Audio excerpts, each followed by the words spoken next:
What's up guys, it's Timmy, and per request I'm going to take you through my dad's homemade cabin he built himself back in the day. It's where I grew up, really special place, and have him tell a couple stories about the cabin and what he's done to the inside and why it's special, so let's go check it out.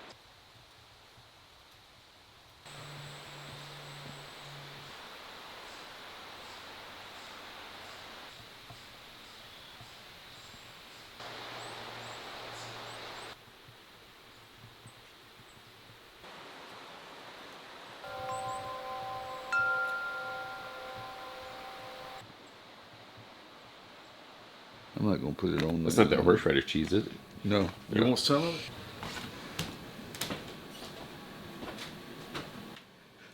Give them a plug for Yankee of the South. Is this how I grew up with this guy over here? It's called Smoky Mountain Bigfoot Festival. We're about to watch a Bigfoot Festival documentary. It's in Townsend, Tennessee, right outside the Smoky Mountain Park. Guys, we are here at the Bigfoot Festival and we're in the search of Sasquatch. But then the most important thing in the house, it's just pretty much a part of my life and what I believe is this. I create a little, that's an altar to me, all right? And so over here, of course, you got a picture of Jesus because it represents this love, you know, and a depth of being to live in a manner that is so giving and loving and full of wisdom. But then I create this altar, a little candle, you know, this piece of teak. It's a little teak candle holder I found. I took the 4 things that mean a lot to me. Of course, you got Buddha. Not one is not more important than the other. They all 4 represent the same thing to me, just in a different ways. So I got Buddha, and then I think a Native American culture is very important. It's spoken to me in many ways, and that represents the Thunderbird clan, which is what I would. That's anyway, Thunderbird clan. Then you got Jesus, and then this is the only thing I could find that represents Taoism and Lao Tzu. Because Lao Tzu is very important in my thinking, philosophy, and they're all at the altar, just communing with each other. None one more important than the other, you know. This represents the old Bodhi tree, you know, but the Buddha's not under it.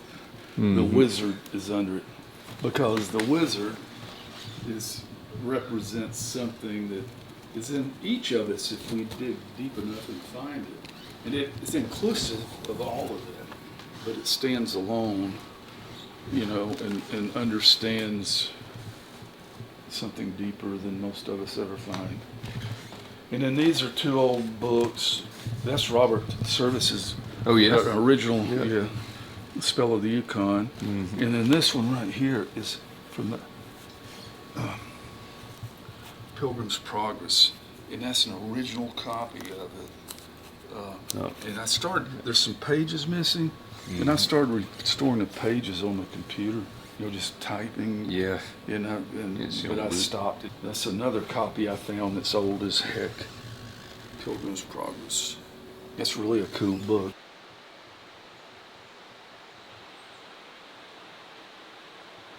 You guys can probably tell already, but it's an absolutely gorgeous fall day out today. I heard Pops just fire up the wheeler up there, so we're gonna take you out for a ride.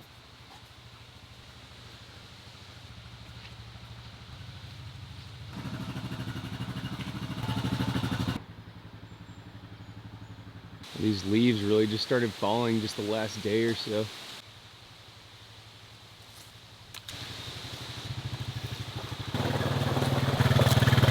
There's a cabin up the mountain that Pops built a while back.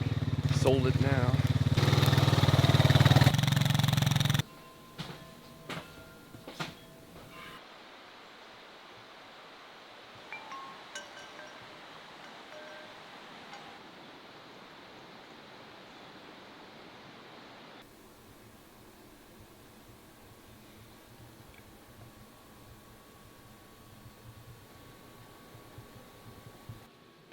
Well, this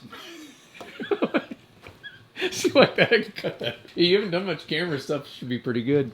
Okay, Tim, I've told you about this before, but I'll tell you now. When I built this fireplace, I've lived in here about a year trying to determine what I wanted to do with a mantle. I just never could come up with anything because the support for the mantle is a couple of rocks.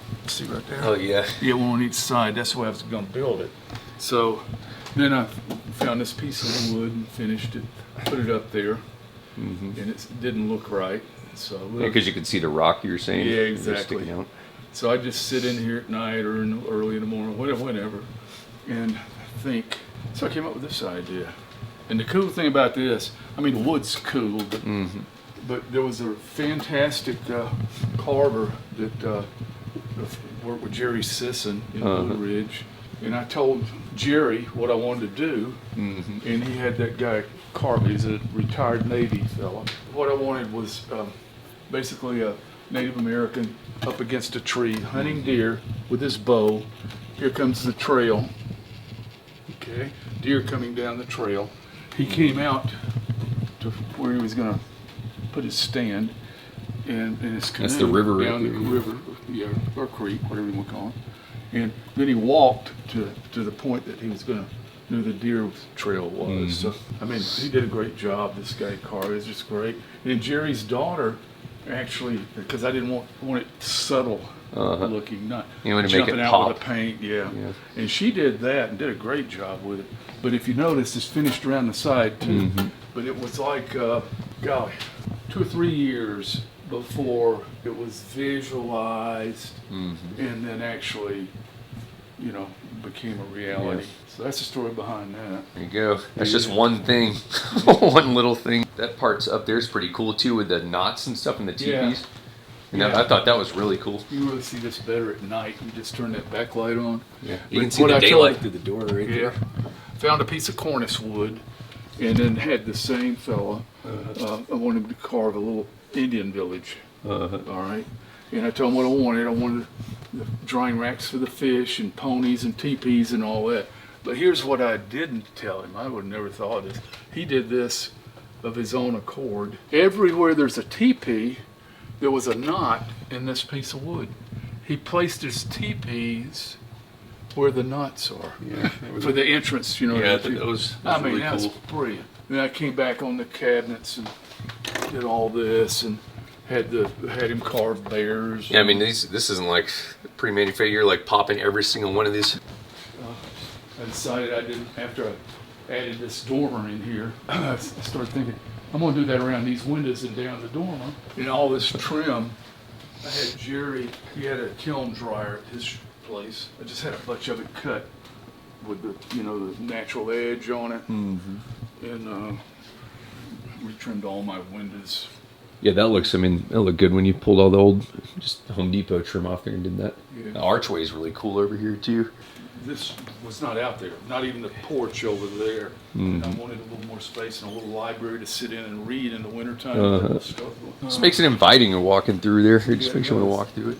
And I didn't want it just plain like a door going in there. And so I created this arch coming in here and then tried to find rock that matched my original rock. And that's how that turned out. And you just come on in this room, it's a mess right now. And then of course this is one of your favorite things, an original thing. This guy in Blue Ridge is an artist and kind of a dark artist, but you got the flutist blowing out the fireflies and they just fly off out into Netherland, it's a spiritual painting to me. I'm not going to go into explaining it. First of all, I'm going to tell you about this. I didn't have enough room in this small kitchen. This is what I wanted. I just wanted coziness with it, So I need a place to store dishes and stuff and keep them out of my cabinets.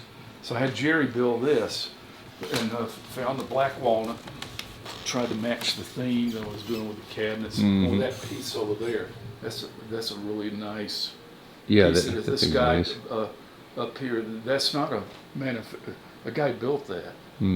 So anyway, Jerry built this, and I use it for dishes when you come in the door. I just got to say, talk about this in a second. When Tim and I are building this cabin up in Girdwood, some mornings we go to a little coffee shop up there. And on that wall, they had a big painting of this. Mm-hmm. And it was so cool to me, you know, because he's so cool, you know. Yep. And every morning we'd go in there and I'd ask the girl that was running it questions and where she got it and all that. And it was something about that, man, just drew you to it, if you remember. Oh, yeah. Yeah. And then...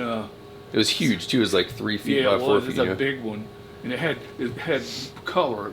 But anyway, doggone, I think it was at Christmas time. I believe it might have been the next year. But I get a box in the mail. And Tim had found one of those things and sent it to me.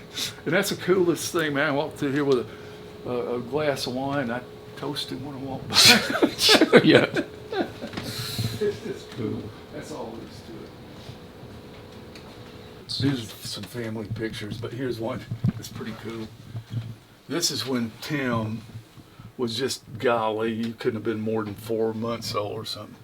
And we came up in the mountains trout fishing, and first time he went camping when he was little, that age, and we pitched a tent. No, we had the cabin over here at that time. But anyway, that's you in a little pack that I found. I'm out in a little spinning rod. And there, of course, that's just so daggum good. That's Jack, my little grandson, and Terry, my fantastic daughter. You better say fantastic. Yeah, she's going to be watching this. Yeah. And here's old Jack on the tractor that was just stolen. Oh, yes. Terry and Jason with Jack when he was real little. And that's a poem that Terry wrote and gave to me one special occasion, Father's Day or something. It's special to me, and that's why it's out here. She wrote this poem, titled it The Cycle, and of course framed it and everything. But every day a new beginning rises with the sun. When the sun sets, so does your beginning. However, now it is no longer just a beginning, it becomes the end of a beginning. And that end becomes the beginning of yet another end. Days are mere cycles. It is up to one to put worth and meaning into those cycles.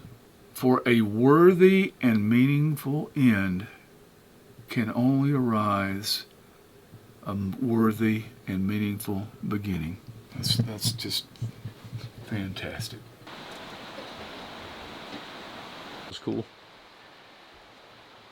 This is my nanny's old rocker. Oh, really? Your great grandmother's old Yeah, I didn't rocker know that. She used to sit in every day right beside her window. Yeah. You know, I decided I wanted to see where the sun was each morning on the various solstices. So if you look here, all 4 of them are here. Let's just start over here. This is the winter solstice, and I did that on 12/21/20, and that marks the line 90 degree off my house. And that marks the line. So the winter sun on that date comes up right over there. It rises there. Mm-hmm. And you can see what happens in the summer. Okay, 6/21. There's the pin right there. Mm-hmm. There's that much difference. I've never tried to measure the angle. I should have. That's a lot. What I'd like to do is make an arc. Just from the horizon. Yeah. But you can see how close the March and September are to each other, and then look at the difference between those two. It's been sitting out here for years, nobody, because it's so heavy. Uh-huh. That piece is heavy as heck, and I can't even tell you what I've got in there anchoring it in the house. But there were like 4 of us that had to get in here and winch things up and get it up to the wall and come in from the back side. And we got some big old, like 12-inch lags. Yeah, I can see them. Yeah, out here too.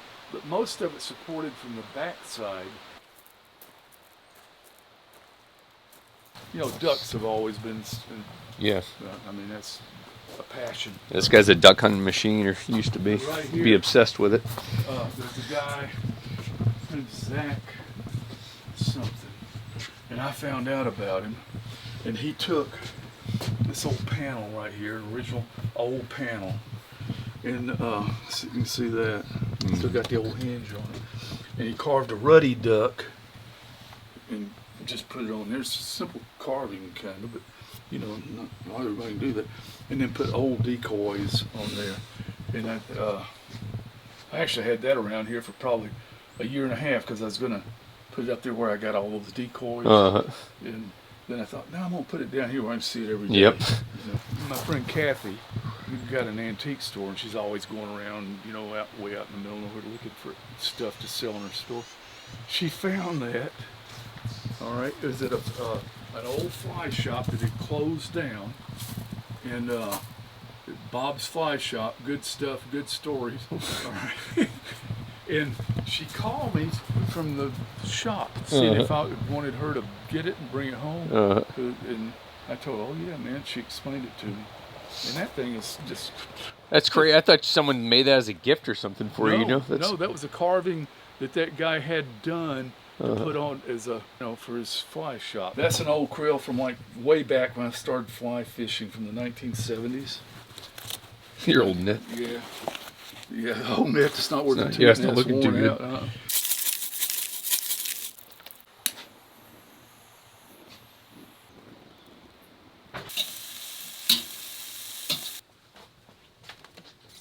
That's a good thick steak.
So I have a theory. I was asking myself, what is home? Like, what is a home? Stopping and thinking about it, I feel like home, it's not a place. It's just where you feel at peace, where you feel at peace in your heart. And you can create that anywhere. And I think why this place is so special is because there's been a lot of peace created within myself and within my dad in this place.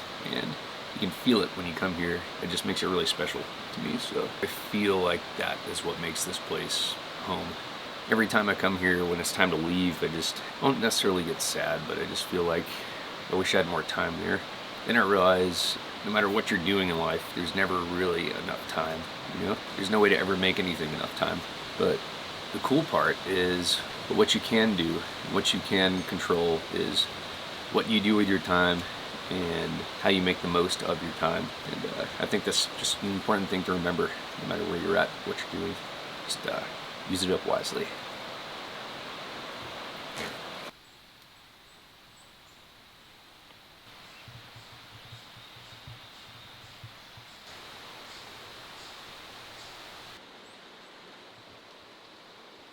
Anyhow, guys, that's a wrap. I do hope you enjoyed the video. It's just a really special place to me. Love coming home every time, and really special to spend time with him too.